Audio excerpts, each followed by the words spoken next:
People are saying dumb stuff about it. They're like, the color palette is so bleak. It's like, it's a fucking desert, you asshole. That's Is right. it, What the hell are you talking about? is there like a trailer out? No, just images. Yeah. Oh, I haven't seen it. Pictures or something. But I like that director, and I also like Dune. Who's the director? It's the guy who directed Blade Runner 2049 and Arrival and another one. I don't know what they're called. I mean,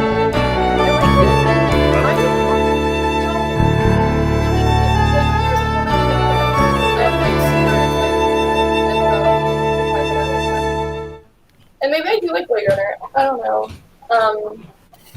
But I like some Blade Runners, but some Blade Runners are very bad. I see. Yeah, maybe The that's my original problem. cut with the voiceover is atrocious. Maybe that's my problem. Yeah. You got to watch the right Blade Runner. I gotta look into it. Oh my god! That's the problem with Blade Runner is that there's a correct version of it, and it's the hardest one to find. Yeah, there's a correct version, and then there's also 4 other ones. Yeah. Okay. Yeah. I bet this is my problem. I need to get into this. Look into this. Jason Momoa plays Duncan Idaho. Yeah. Uh-huh. I don't know why that's so funny to me. It is very funny. It's funny because if they keep going, he's the only one he's going to be the C-3PO of this franchise. Yeah. He's gonna It happens to be him. be the only character. He's gonna. They never keep going though. They never keep going. They only ever talk about the first 3 books. They'll never talk about the last 3 books. But it's never been now before, and we hump franchises for 20 years now. Yeah, you're right. They're going to be making Brian Herbert shit, and we're going to be pissed off about it in God 20 You're right. fucking teens. I hope the apocalypse happens before we get to that point. Oh, we're live now. Hello, everyone. Fuck you, Brian Well, Herbert. now I'm on the record. I'm on the record saying I'd rather the apocalypse happen than to have to see a movie of a Brian Herbert book. Yeah, go to hell, Brian. Yeah, go to hell, Brian, in the apocalypse. Why didn't Brian Herbert and Christopher Tolkien ever do a collaboration? Oh, because Christopher Tolkien is a decent person who is honoring his father's memory, whereas Brian is just using it because he's kind of hungry. And he wants to get some money, you know? And he's shitting all over his father's memory. Yeah, I think that Chris Tolkien's awesome. What about Christopher Robin and Christopher Tolkien? Oh, yeah, there is a real Christopher Robin out there. Who Right. Yeah. Oh my god. Yeah, A.A. Milner's son was like, why you always got into trying to write shit and be famous, not paying attention to me, and fucking like use the stories you would tell me to make money for you. Like, what the fuck, Dad? Wait, Christopher Robin said that? Yeah, Cool. And then what? Yeah. I think that was it. I think that A.A. Milner died or something. I don't even know how old. Tim! He got burned so hard by his son that he died. That's And now right. we have Pin stories. So, I can. are we We're talking about Winnie the Pooh. I know. I don't know why I made a Paddington joke. I'm a little thin. Are we talking about chapter 3 today of Book of the Long Silk? Yeah. Maybe. I honestly have no idea what chapter we're talking about. I'm just trying to read chapter as much of it as 3 I and can. 4 is what we're supposed to be talking about. Let's be real. We're going to talk about chapter 3. I think Yeah. Talk about one chapter every time. We're not in a hurry. Like, No. I think, we talk about however much we talk about, and there's That's nothing we can do about that. also the pace of these chapters is like minute by minute of living of In Silk's head. It's like not a swift movement through plot by any means, and I feel like we're just taking cues from that. Yeah. I told There's not even Kenny- really any digressions into deep. It's constantly just like silk, silk, silk. Like Severian would sometimes step outside of himself and pontificate, and I feel like Silk Yeah. does less. He's Well, not it's also not Silk writing it. Probably very, very, very true. something Right. I also I mean, noticed. that's probably a lot of the reason why. Like, Severian's got to be like, and then I did this fucked up thing, and then I had all these Yeah. lofty thoughts about it. But it's to right, try exactly. to but Silk, it's just like a narrative of what happened. It still written by goes into someone his else. head a little bit, though. Like you still get to see his thoughts and the thoughts of others, like a little bit. But he just doesn't pontificate like Severian does. Like Severian actually goes into these philosophical asides and sort of explores ideas. That doesn't happen here. I think but you don't see you don't hear Silk's thoughts very much more than you hear. Like the only reason you hear Silk's thoughts more than other people's is because he's just kind of like eating more. Well, and it's also like his thoughts are always just like, how good am I? What is the most pious thing to do now? Right. And I really don't believe that is what the actual person is like anymore. Because I'm realizing more and more that Horn is just hero worshiping here, you know? Yeah. Uh-huh. So like it's just what a kid thinks that the awesomest dude is thinking all the time, and really focuses on what he did, because Horn is like, he did this awesome shit, he must have been thinking this cool thing while he was doing it. Severian, he's doing what Severian does for Severian. He's like, Horn is like Severian's mind. He like immediately starts breaking into somebody's house without a second thought, and so of course Horn's gonna be like, and the whole time he was just thinking about Scylla or whoever. He's thinking about Tataros and how like he's gonna give him some rams or whatever. Like he like really thought about this. He was agonizing. That is so thinking interesting. maybe the whole world was created so I could do this at this moment. Oh no, I'm much too humble to think that. Well, no, in any other situation, breaking into someone's house to extort like a property deed from them would be considered somewhat of a malicious action, right? Like he's breaking It's in not an outright felony. to threaten him, right? To threaten him with death unless he gives him back his mansion. And then I think that could be construed as like insane criminal behavior as well. I mean, let's also consider this man, having never done this kind of thing before, is just going ahead with no plan at all, which I think is probably not what really happened. Right. That's what like adventure heroes do in movies like Indiana Jones and shit. Yeah, that's what the 17-year-old thinks is going on. Yeah, just flying by the seat of your pants. Yeah. This is a real rabbit hole, because now now I've got to think about Auk, and like, you know, the first read through, Auk is this really like beautiful, sensitive criminal. Now you're making me think, okay, Horn is guessing what the criminal that hung out with my favorite priest was like, and so he's totally idealizing. At the end of the book, when it's like remarks by Horn, he's like, I hated Auk. Auk was a motherfucker. But, like, this is what Chenille and, like, Silk would say about Auk or whatever. But he explicitly says that Auk sucks. So he's, like, actually being nice to him. Yeah. That happens at the end of the book? The very, very end. That's, like, after the book. The whole long sun. In a way, Auk, like, because of his contact with Silk, ends up being remembered as a much better person than he was. Right. Mm-hmm. Like it was just like kind of like a power of Silk. Silk's holiness it becomes so like complete that you can't have a character stand next to him and not be holy too.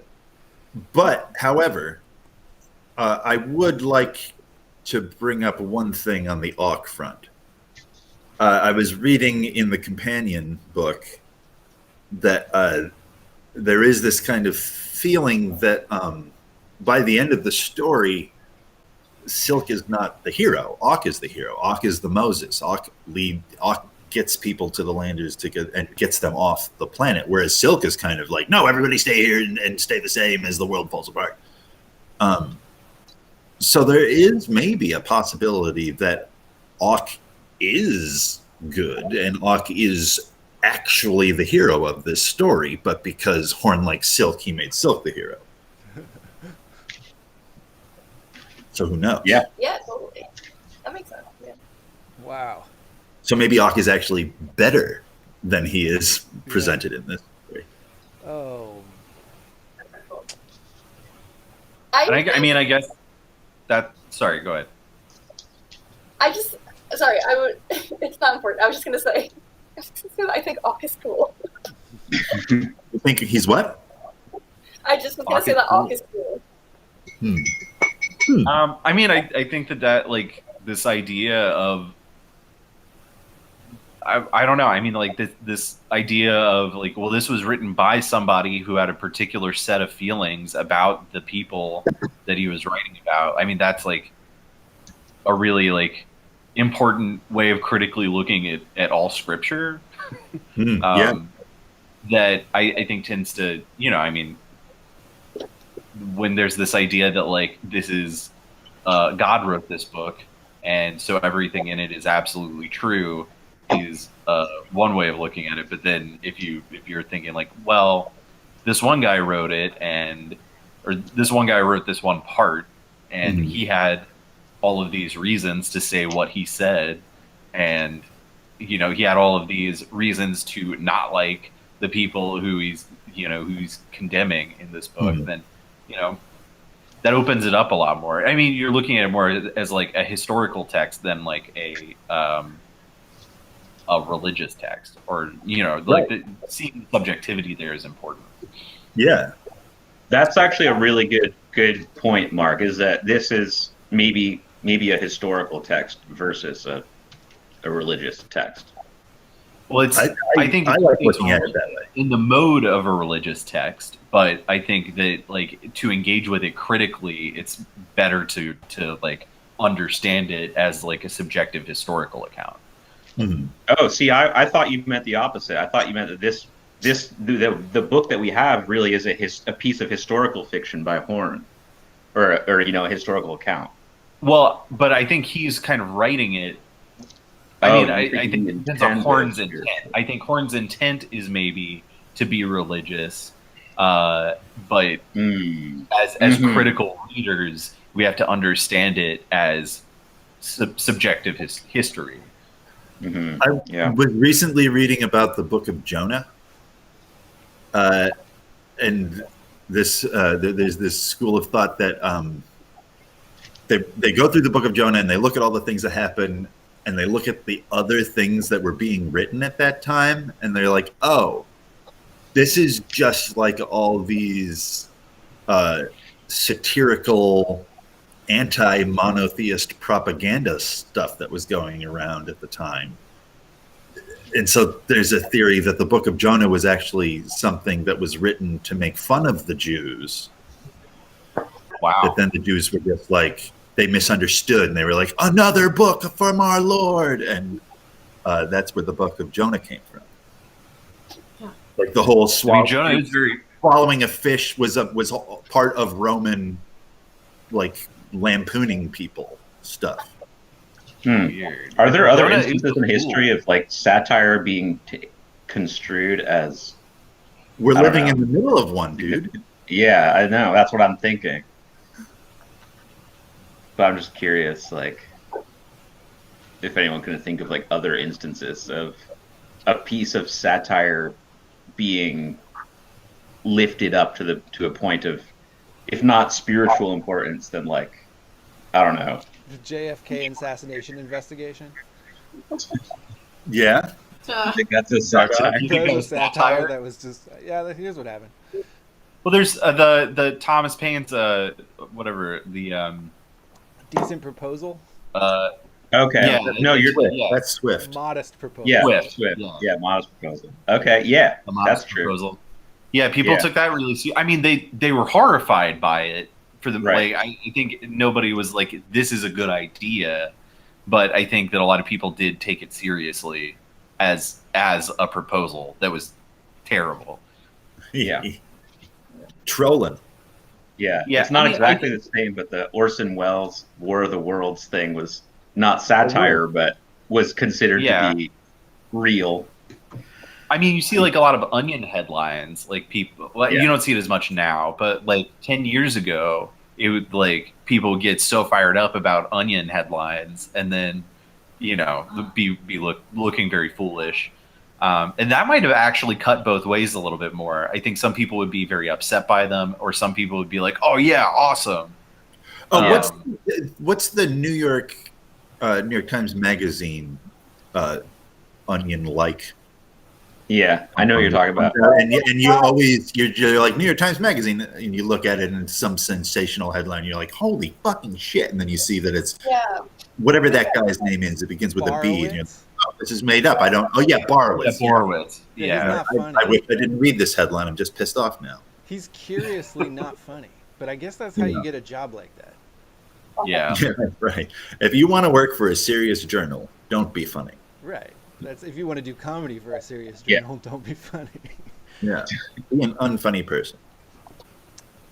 I feel like, okay, there must be, if we're talking about a difference between a historical, et cetera, like, I feel like I would suspect that Wolfe has some agenda involving, like, literalism and the idea of, like, because you go through this whole text before you understand that it's Horn, right? And you enjoy the story and you take it, like, for, you assume you know things, you know? And then it is this kind of, like, M. Night Shyamalan moment at the end when it's like, oh, maybe I don't really know what really happened. But you still, you know, at that point, like, it doesn't invalidate the story that you read. It's not like, okay, now I didn't actually really read this book and I don't, all of this, I've wasted my time. Right. You know, and I think like, looking at a scripture, like, from a historical perspective, I feel like there's a tendency to say, okay, now we know what's real and we can discard what we thought we knew about this.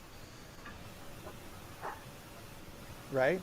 Can you unpack that a little bit?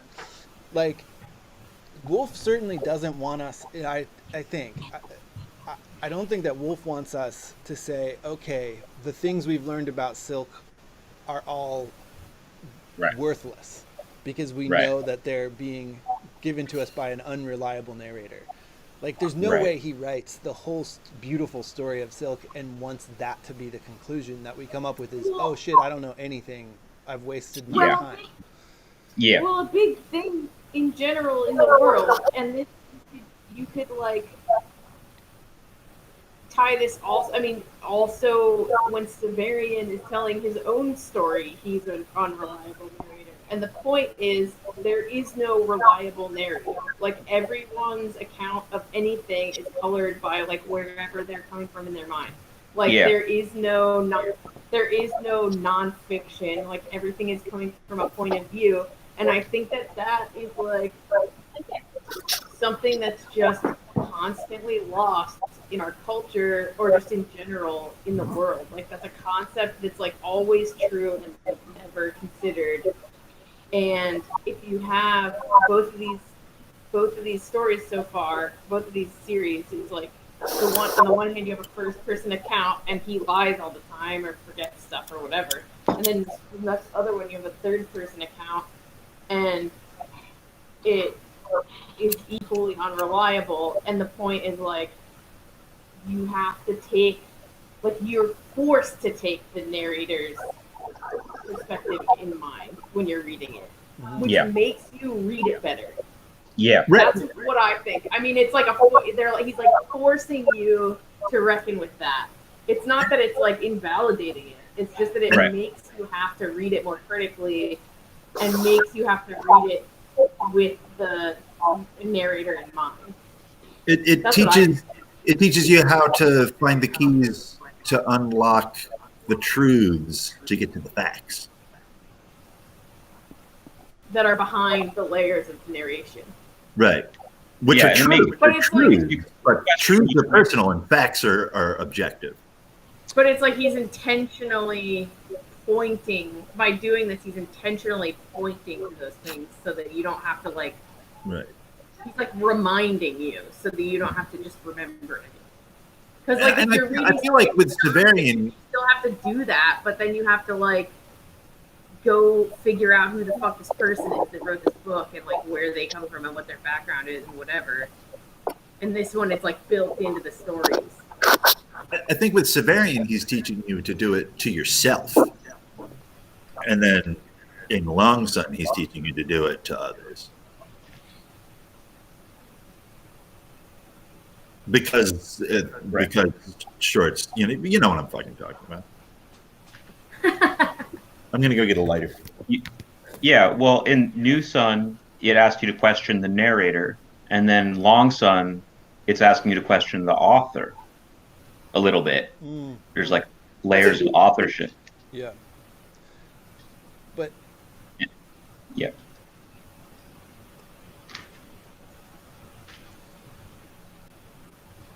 It's tricky when you do it with historical readings because you don't have a neutral ground. Like you can't like take a old like some old time story and say, okay, by doing historical interrogation of this text, we realize that this differs from the facts, and that you know what I mean. Like there's I guess I'm confused by this facts behind truth thing. Right. A little bit. Me too. Yeah. And like, truths behind facts. There's not facts behind truth, right? No, I don't think so. It reminds me of. Can I interject really quick? Like, please. Kellyanne Conway, who I think worked with Trump, I think said one. I'm not defending this person. I think they're a loathsome, vile human being. I do think they had one of the great quotes of our time, though, when she said, on some TV show, someone asked her, like, well, isn't it a fact that Trump, I don't know, fucking met with Putin or something in the 90s? I don't know, whatever kind of question they would ask her at that point. And she was like, well, there are facts, and then there are other facts. And she got maligned for that, saying that, because I think she was trying alternative facts. Alternative, something like that. There are facts, and then there are other facts or something. But I thought it was a great quote, personally. Not good. Not that I respected her point of view or thought she had truth, but I thought that there are just facts are themselves interpretations of truth, right? Like, no, I think it's the other way around. The truth is an interpretation of facts. Facts are unassailable, unarguable.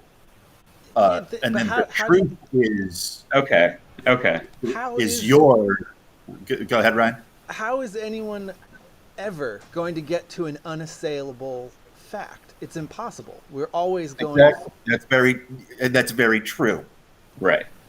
I think that's what Connor. You're kind of speaking like a logician here, right? Like you're kind of saying, like, if a fact exists, which we are all kind of saying, well, it probably doesn't. But if we're going to talk about facts, then that would come from truth. Is what you're saying. Exactly. Well, yeah, you have personal truths, which are subjective, and that's what you have to deal with. And hopefully, you build them off of good facts. But sometimes you don't. Sometimes you build them off of snake oil salesman. But then I like the concept of capital. I like what Tim was saying, whereas facts are an interpretation of a truth. And a truth is a thing that can't be,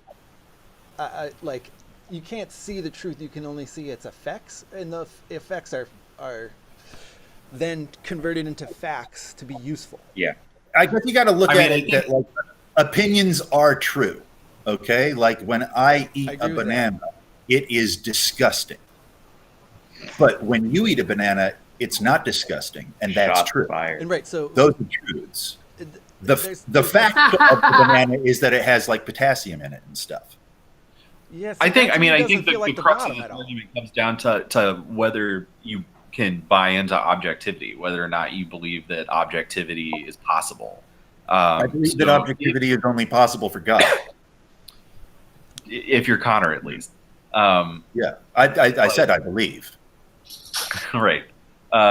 So if you do buy an idea of like true objective truth, then maybe it's possible that facts are then interpretations of objective truth. Like whatever happens is unassailable, and what your experience, like the facts as you understand them, are just interpretations of that. But All right, Maybe this is don't the buy. craziest conversation of all time because what it seems to me that you people are saying is that truth is true and facts aren't necessarily true. Yes. I feel like what's happening is that the two words definitions are being like flipped.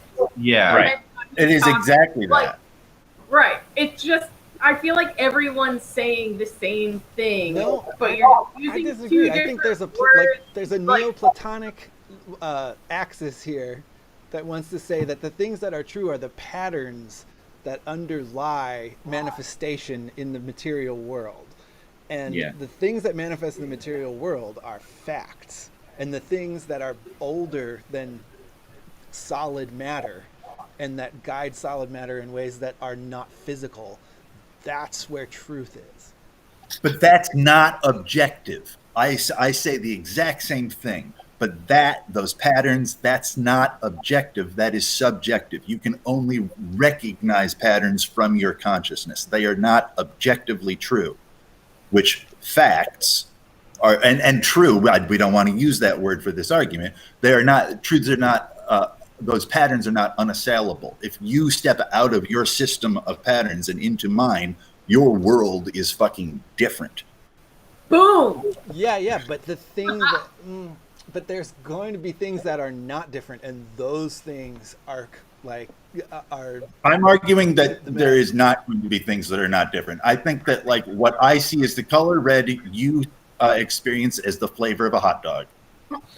Yeah, but that's Like, all. You're I like think you're still identifying my things world on the would be surface. unrecognizable to you if you were in my consciousness. But you've specifically pointed out things on the surface, red, taste, that like that's Okay, I That's think that not my interesting experience of information. sadness is your history of Rome. I think my feeling sad and your feeling sad are not like totally unrecognizably different. Yeah, I think that But they that are. doesn't mean that they're also. But you also didn't say that they're the same. No, You they're said they're not not the same. But they recognizably different, which inherently means they're different, though. right, but they're And, not. and I don't know why you think that they They're would not- be. On the surface, they're different, but they're not fundamentally different at the root.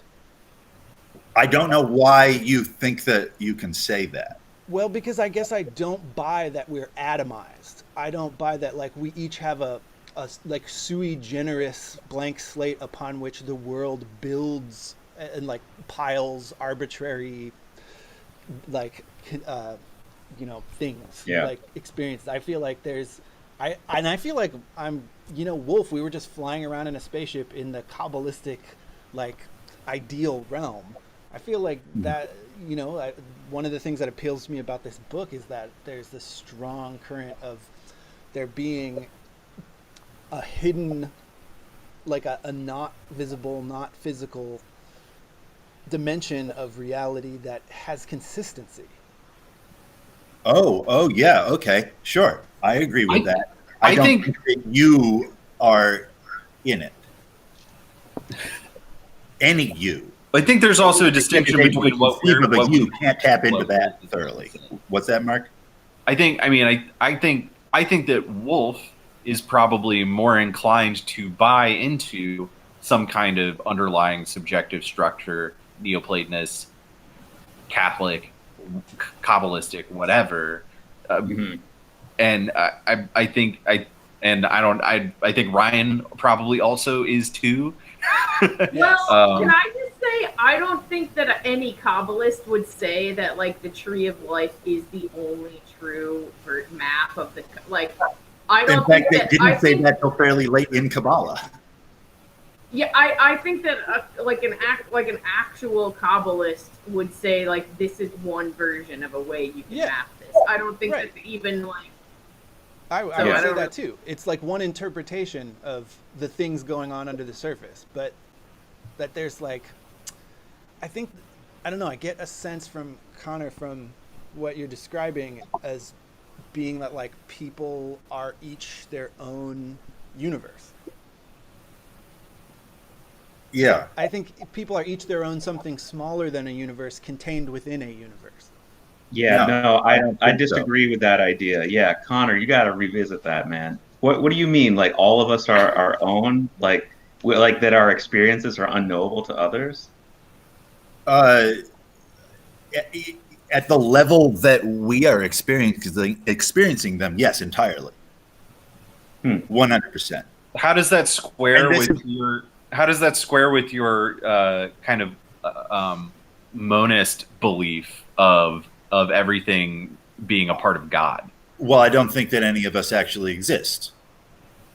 We are the part of God that's forgotten that it is God, and it is that whole illusion, the Maya, the illusion that like, oh, I am me, and this is original sin. This is the fall of man.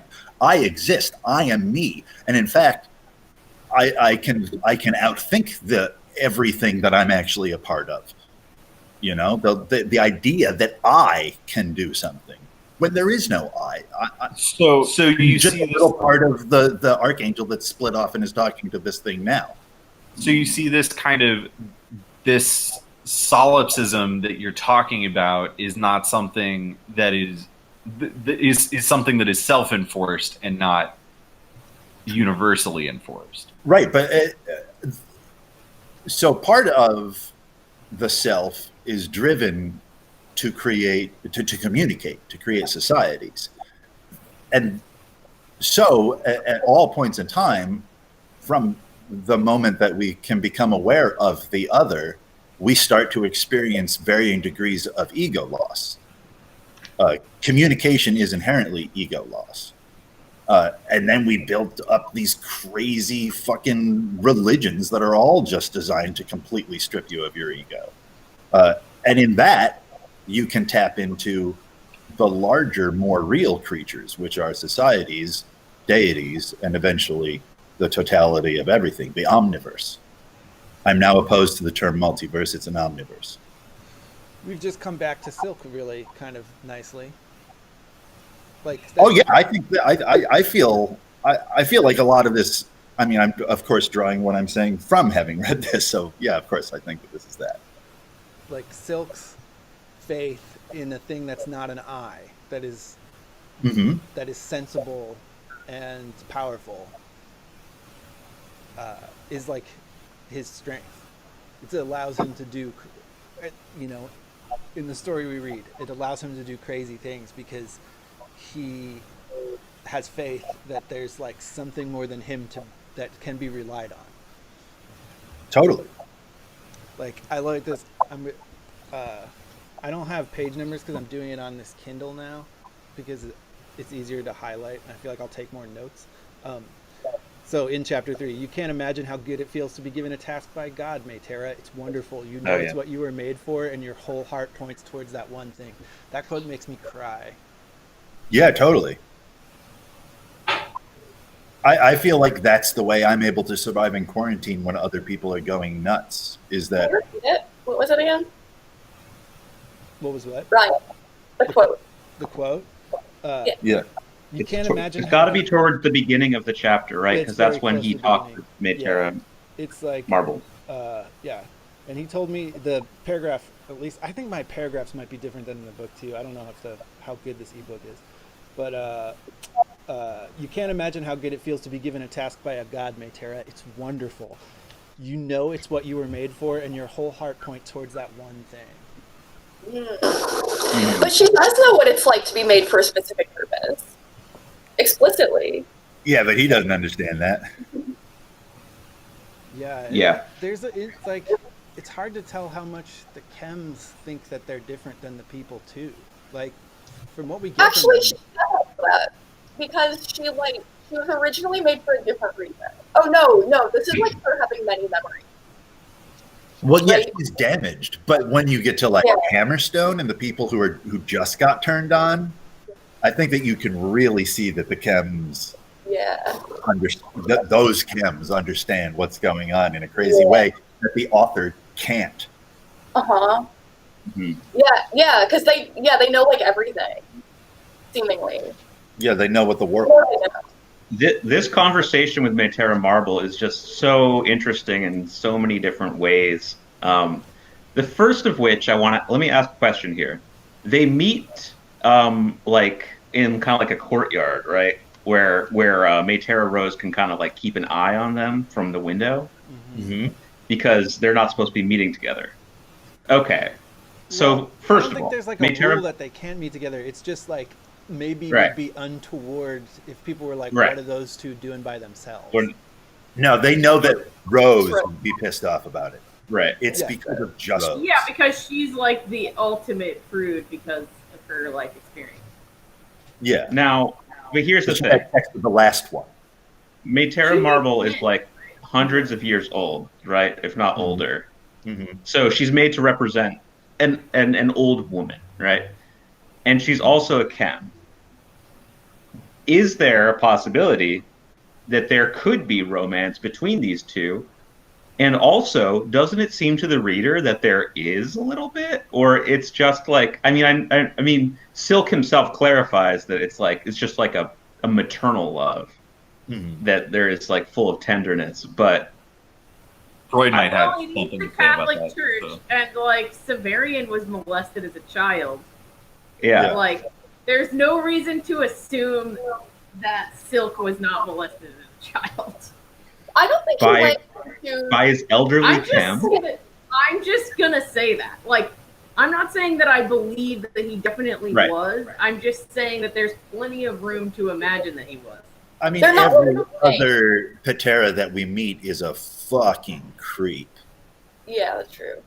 Like, Just they saying. all meet my skin crawl. But Yeah. It's the Catholic Church. they were brought up in different ways though, because I think Silk doesn't start training until he's like in his teens or something, right? Like start until you're older. That doesn't mean anything. You think that precludes him from being molested? But like, no, but I'm just saying, like, they're not necessarily the same thing. I was gonna say something else Well, about just something on- else. Just really quick, I just want to interject. I don't mean to cut, but at the end of this little episode, Maytera Rose is watching the two of them, and Maytera Rose thinks to herself, "This makes me uncomfortable because she could do some terrible things to him, and he Yeah. could do even worse things to her." And it's like, what? What is she talking about? Are they gonna like fucking fornicate and like I what think is she she's talking about reputation. Reputation. Okay. Because she fucked Pike and got pregnant, and I think that Yeah, that's and all she's so also important. talking about pregnancy. Yeah. Which Oh, I mean, can we address for a second how She's a robot. chems are made? what? Can we address for a second how chems are made? Sure. Yeah. They Please. made something. Like the insane thing that somebody did where they designed male and female robots, and in order to make new robots, they each only knew how to make half of a robot, and they would have to interface to be able to create a robot inside of them. Like, what a crazy way to design a robot! To like, what a crazy thing to do. Yeah. I have a question. How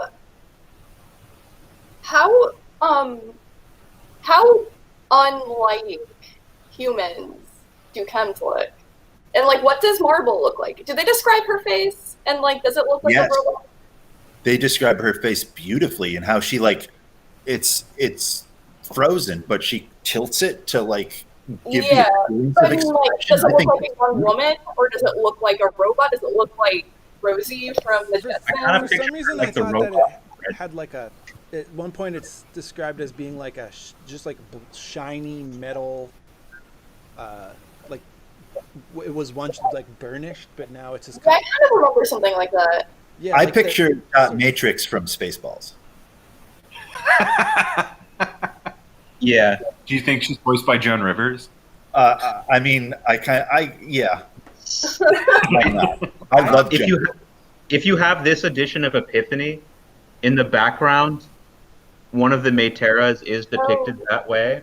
Yeah. Yeah. Not to say that Oh, covers yeah. always are the best, but there is a depiction there. I imagine the illustrator must have read in, and yeah, it looks like here she has a very human body with like a very silvery face, a metal face. Well, Basically. Is that because she lost? Is she broken? Like, did she originally have a face that she lost? Like a I kind of question? suspect that, yeah, that there was like synthetic skin that's like rotted off, or Yeah. like gotten too old. That's what's happened on the fingers. Like he describes the fingers Yeah. as having like worn Right. away. Like, the hand is a big deal. Mhm. Yeah. Mhm. But, like, so do chems are, or some chems, because it doesn't sound like the soldiers are supposed to look like humans, but maybe some chems totally Yeah. look like humans, but are just, but people can tell. Yeah. The domestic models. Yeah. Well, taluses are also Kim. Yeah, but Talus. Right. Right, but they look insane and have barely human personalities. Yeah, they explain them in great detail in Talus.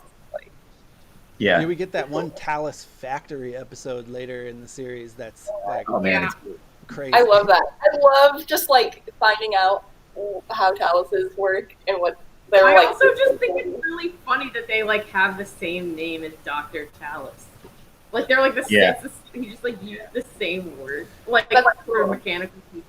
Like, just in case you didn't get it, I mean, a talos is like an automaton. Like, I think that's what the From, Greek word means. Myth, yeah. a bronze man. Yeah. That's what I mean. I want to go back to this idea that it's crazy to make the robots have one half of that whole thing. I feel like Yeah. we might have jumped a little too quickly off that. Because it's insane. It's an insane design. It's actually It's not really insane Want at them all. to seem sort of human. But I would like to hear why Ryan doesn't think it's insane. okay, so I think as an inventor of life and of artificial life, it would make a lot of sense to say, okay, humans have evolved and become this thing that we are very, that we approve of and we like. We like being conscious and capable in the way we are. Perhaps, the evolution or design or whatever of humans is based on something very true, under like a deep root truth, and if we emulate that, our invention will be successful. Rather than like, I think the mindset that says we can fix this and make it more efficient because look how like this is just not efficient. Let's fix it.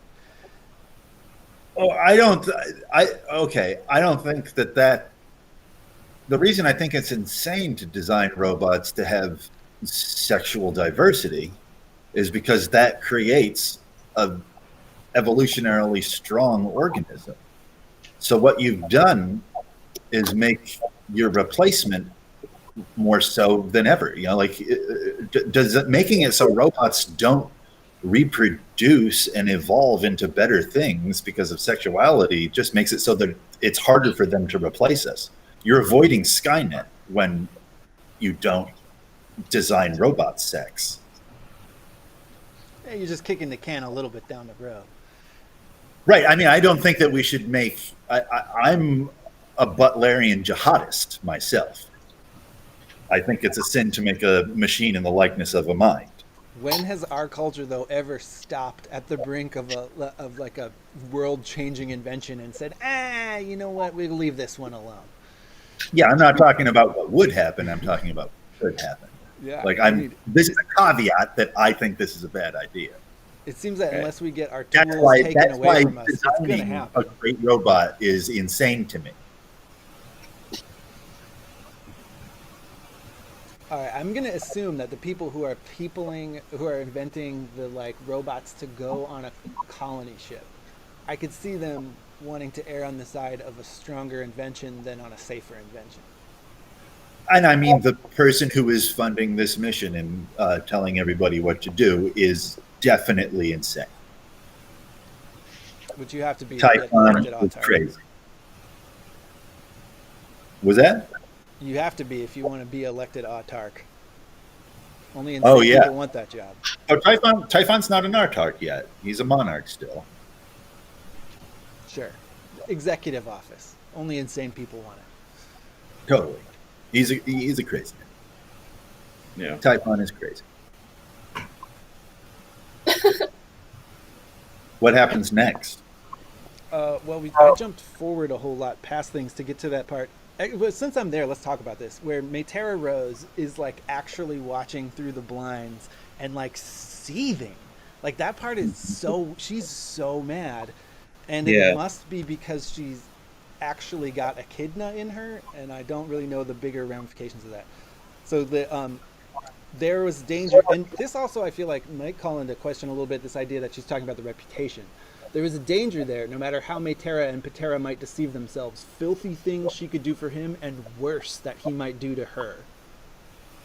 Filthy things. Filthy things she could do for him. And She's worse. talking about sex. She's got to be talking about sex. Jerking him off. Undefiled echidna hated. Well, how is it worse what he does to her? Because I feel like the only thing she could be referring to there is, I believe it's called black engineering or dark engineering, hacking. He's gonna hack Maytera Marble. Yeah, you can do that. We find a circle of black engineers later on. Yeah. What So- is it? Inca? Patera Inca? That's one of them. I remember that, but I can't remember the specifics. It's been too long. I feel like that's the only even worse thing, filthy thing that he could do to her is hack. Why does Maytera Rose think that he would do that? The moralism? I don't know if she thinks that he would do that. I think she's just so scarred. She's obviously so psychologically scarred from the events of her own life that she, like she has a lot of trauma and she's like triggered by these things, She's very vigilant in general. I think she's always kind of like watching out for. I mean, I think I'm in the second book now, and Silk talks about how like Rose just lectures him. Like that's kind of like she's always looking for things that he's doing wrong so that she can correct them. Kind of regardless. It doesn't really matter what it is to her. I think it's this like sense of propriety and moralism and like like honoring the office of Patera and Right. like she's very caught up in that kind of like compelling appropriateness. Also, to a degree, might there not be a personal thing? I think Rose has a personal thing against Silk because she liked Pike. And Silk replaced Pike, so she's kind of like, oh, well, fuck the new guy. Right. Yeah. Like he thinks that he could at all be as good as this guy that I loved. Fuck him. Well, it's interesting in this conversation, too, we get to see that Marble actually, up until this conversation, doesn't exactly think that highly of Silk herself. It's not that she thinks like that he's not great or anything, but she just doesn't take him that seriously. She kind of sees him as like a kid. And in fact, I think she still does kind of see him like that. But throughout the course of this conversation, Silk describes amazing things, which I think we should take a second to talk about. There's like to Marble. And then we actually see her like kind of like, wait, this guy might be the real deal. Because Marble throughout this conversation is like, you know what? There's never going to be another god at the window. The mansion's probably going to shut down. We're just going to go about our lives as usual. We'll get, assigned to different places to do jobs, and life's just going to keep going on. And Silk's like, no, I think I've been chosen by the outsider, and I've been given all these visions. And then he actually describes them to her, and he actually talks about Pike in ways that he would have to have been there to know about. It's just really interesting. And so if anyone doesn't know, in the book, I think we're talking about 49, when Silk describes his visions that the outsider grants him. I think that part is just really, really interesting, and I'm really confused by it. So sorry, I'm throwing a lot of information out there. The first point being is that this is the point when I think Marble begins to take Silk seriously, and possibly the point in the book when anyone starts to take Silk seriously, right? Is when he's talking to Marble and describing these visions. And then the second point I'm making is that he's describing these visions, and I think that's interesting because, or visions, I don't know. He's describing his epiphany when the outsider like, plugged in that information into his mind. Because I find that interesting because I'm confused as to what that actually is. But it seems like it seems like the outsider downloaded some information matrix style into Silk's head, basically. Yeah. What Yeah. it seems I like. mean, this is Valis, right? Yeah. This is exactly what Philip K. Dick was always talking about, God doing to him. But the outside, never mind. What? What was it? The outsider isn't part of this whole like mainframe shit, though. Right. Yeah. Well, that's a whole other question. So like, I understand it like could be the same mechanism, but like putting it in those terms makes it sound made me think that you were saying that it's like the same. I guess like type that into it, but that's probably not the. Is it? I think that the thing that's happening to Silk is the real deal, and the thing of getting information downloaded matrix style into your brain is the like simulacrum. Right. Totally. Yeah. Well, I mean, like Wolfe talks about the outsider being like an actual god. Right. Yeah, Like maybe the only truly supernatural thing that happens in the entire solar cycle. Although I have a lot of questions about short sun. Is the outsider, for lack of a better term, God? I feel like Wolfe maybe wants us to call it the increate. Okay, yeah. Right. Yeah. But, Yes, basically. Yeah. The Like a outsider, spiritual god. the outsider is like a manifestation of God in the way that Jesus is a manifestation of God, like an avatar of God. Sure. and Or so, like when It's a skin. people ask Wolfe if Severian is the if the outsider, somebody Right. asked him like, Right. is the outsider a manifestation of Severian? And he said Severian is a manifestation of the outsider. Yeah. Right. And I feel like that's really telling. That statement. And just to dip back into the fact versus truth thing for a second, I do want to say that I think truths are more real than facts. Facts aren't that real. Phew. And I would say that that's illustrated here. Severian is a fact. The outsider is true. Yeah. Okay. I feel that. Okay. I'm relieved. Yeah, facts live on the outside of the world, and Right. truth is in the middle. Yeah. Phew. Okay. I can live But with that. I think our it was whole idea that we terminology exist is a fact, not true. What? What was that, Jen?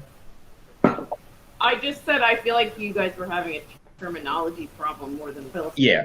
problem. Totally. But I wanted to figure out that I love semantics, and I wanted to figure out the semantic problem through semantics, using semantics, Right, for semantics. I feel like that's what most often yeah. is in this group when people have disagreements. Is that time and wanted to read the whole terms were different. Sometimes there are real disagreements. Jen, you could be louder. Yeah. Yeah. Yeah. Can you make your microphone closer? You know, no one ever says that to me. I literally thought that as I said it. I literally thought that the only time in First my time life ever. I'll ever say that.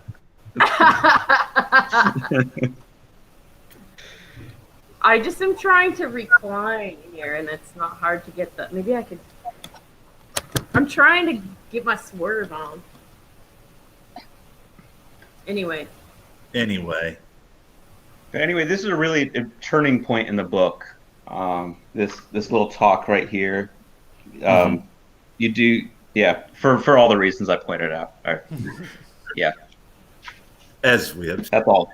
Although I do think that Horn the children take Silk seriously prior to this. Yeah, And I think that's important because I do think that already at this point somebody has been graffitiing about him. We hear, right? By the time he steps out to market, somebody started spray painting his name around town. okay. I have questions about this. People are already pro Silk before any of this. It already happened. has fans. And why? I think it might just be Horn. I Oh. kind of assumed Horn that. is the one that spray painted silk for Keldy. Oh. Huh? I don't know. No. And then the second person is Well- Ketzel, because there's that one silk for Caldi that's spray painted on like the fourth story of a building. So it's just Horn, who honestly loves silk, and Ketzel, who is manipulating events to be able to get dinner. So you think Horn is doing the graffiti, is what you're saying? Yeah. Oh, okay, okay. Okay, why not?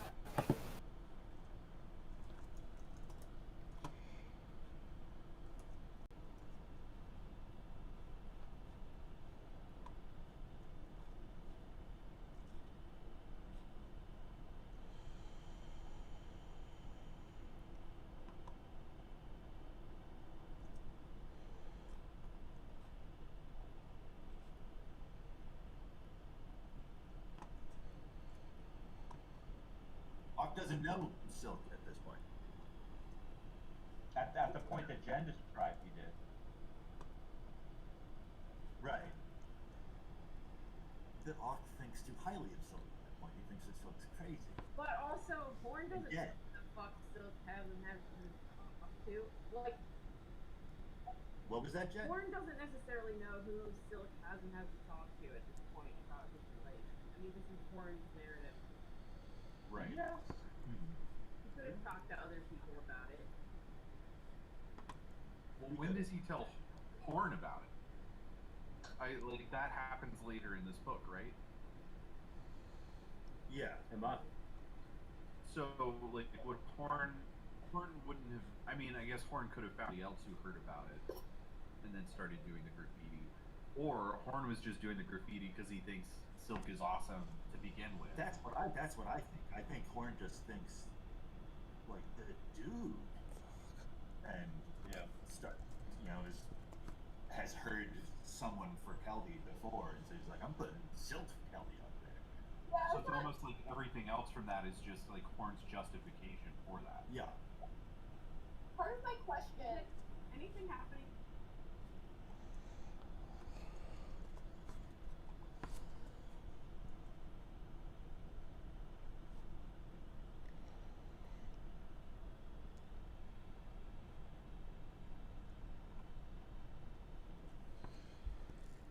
Reality of Byron, because everyone knows that there's no Caldi and that they need one, right? And so this is probably something that people say all the time, that we need one, this person should be Caldi, right? Yeah, because there's kind of like, I feel like there is some kind of like folk reality layer where, like, one day someone's gonna come assume that position and like overturn the ayuntamiento or whatever. The once and future king. Yeah. So I think it's kind of just a manifestation of that. Hey Ryan, is anybody in the chats saying anything? I'm trying to get back in the chat myself. The internet is being weird for me.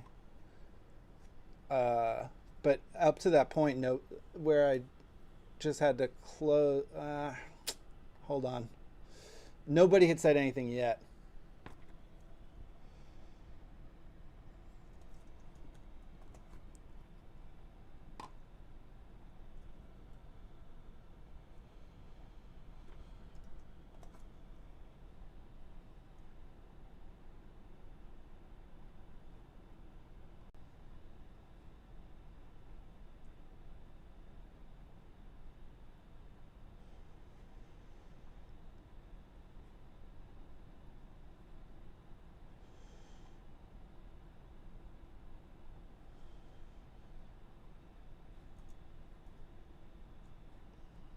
That was me, but Ryan's appeared. Why did Ryan appears? It looks like the string is just black. Yeah, I don't know. They seem like they changed things. Nope. Start streaming.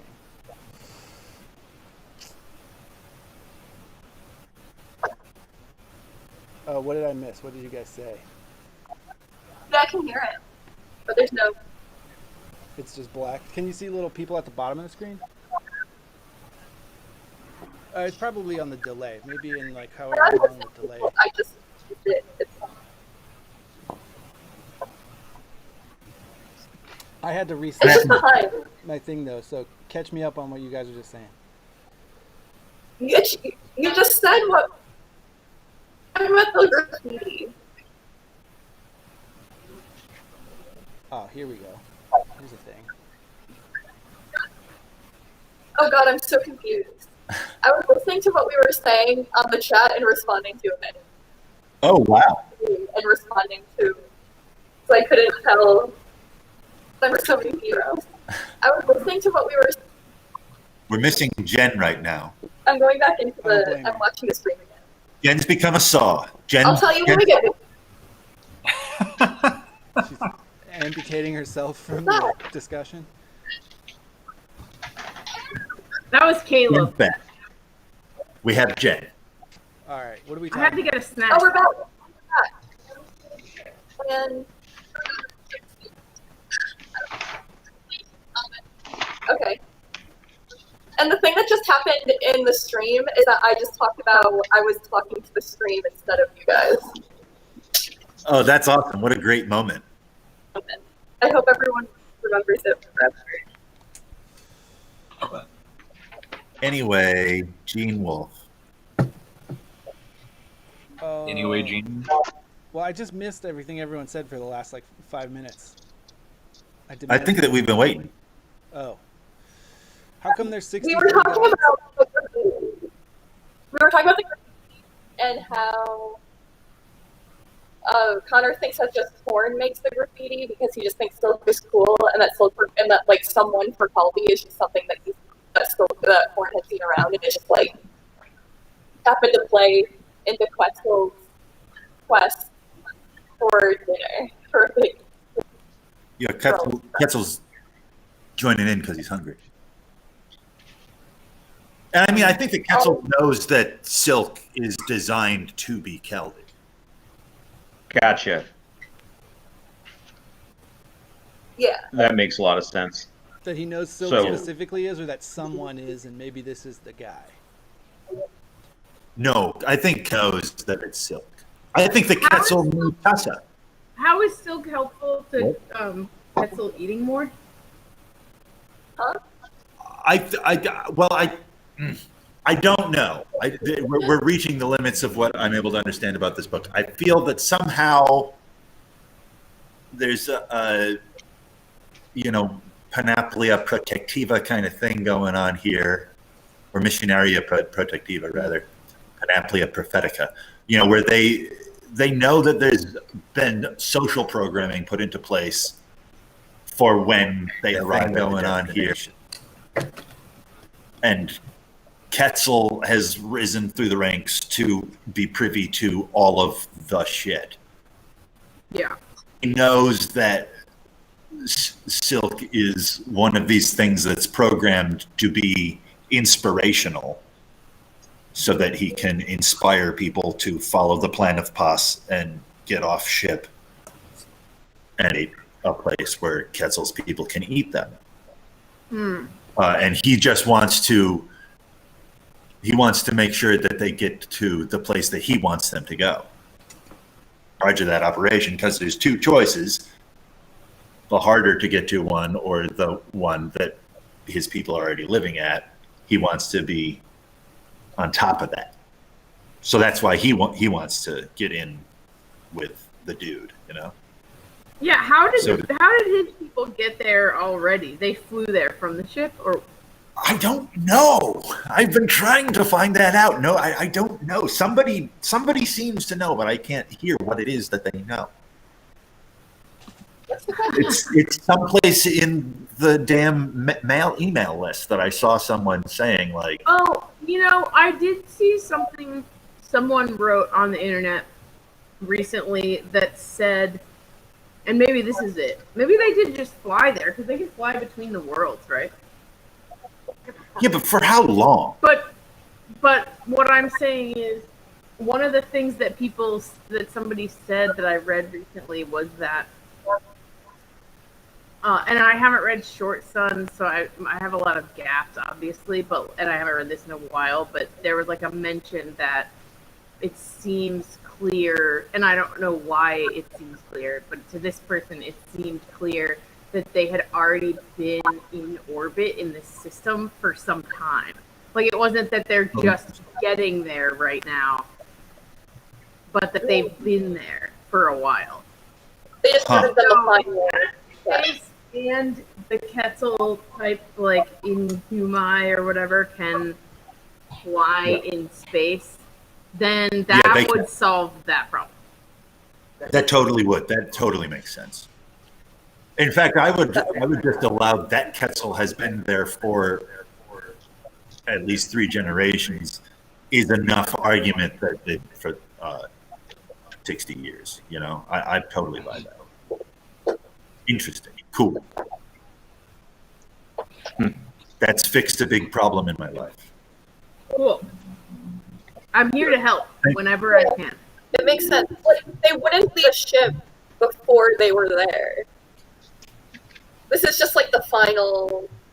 This little leaving the world is just the final, like. It's like getting out of the car and walking away to the front door. They just need another little vehicle to go.